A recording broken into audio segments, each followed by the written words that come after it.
Hi, good morning po. Ito po yung actual video test ng order nyo.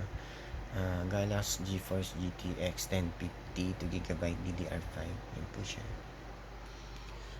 Ito po yung per mark test. 22 minutes running streak na po siya sa per mark. Open GL errors nan. GPU 1 NVIDIA GeForce GTX 1050. Ito po yung reading ng MSI Afterburner po.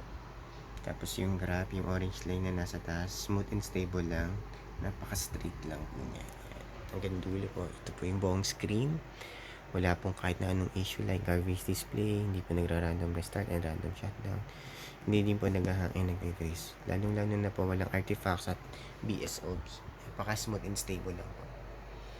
22 minutes running straight po sa per mark. Okay, close ko na po to. Ito po yung per mark niya. Ito po yung per mark. GPU detected na yan po. Yung settings yan nasa baba.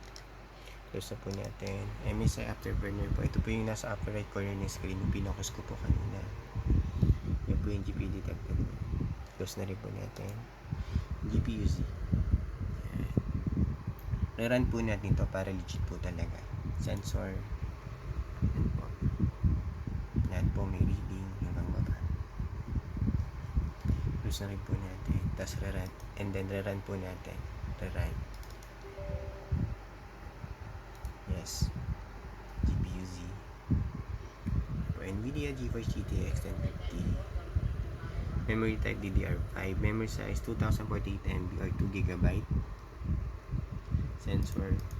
Yan po. Nag-reset lang po yung reading niya po kasi nire-run po natin. Kaya nag-reset siya. Yan. Pero yan po. Working pa rin lahat ng sensor. Wala pong issue. Okay. Tapos driver check. Yan po. Naka-install.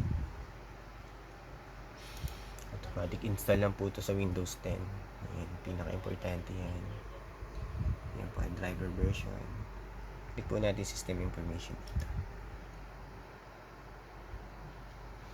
Yan po. GeForce GTX 1050. Yan po. Driver version yan.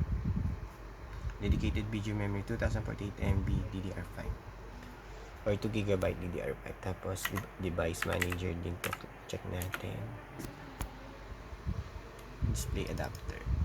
Ayun din po. Okay. Close na po natin dyan.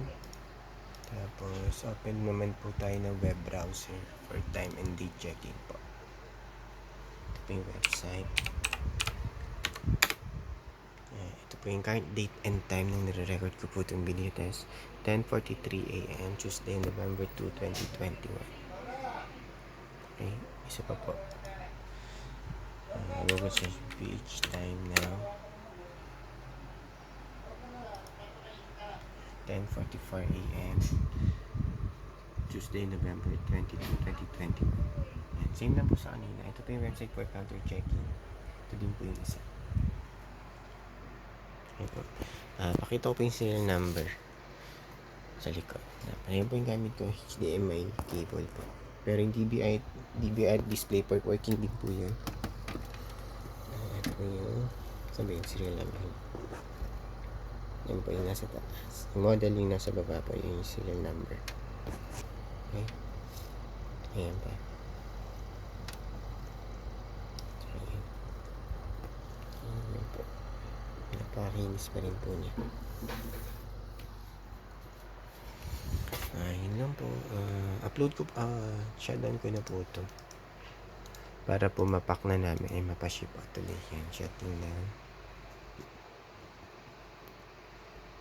Yan. Yan po yung GPU, yung buo po yung file. Wala pong ka-issue. Yun lang po. Upload ko po ito sa YouTube channel namin. Send po namin sa inyong video link para mapanood at ma-review nyo rin po itong video. Salamat. Bye.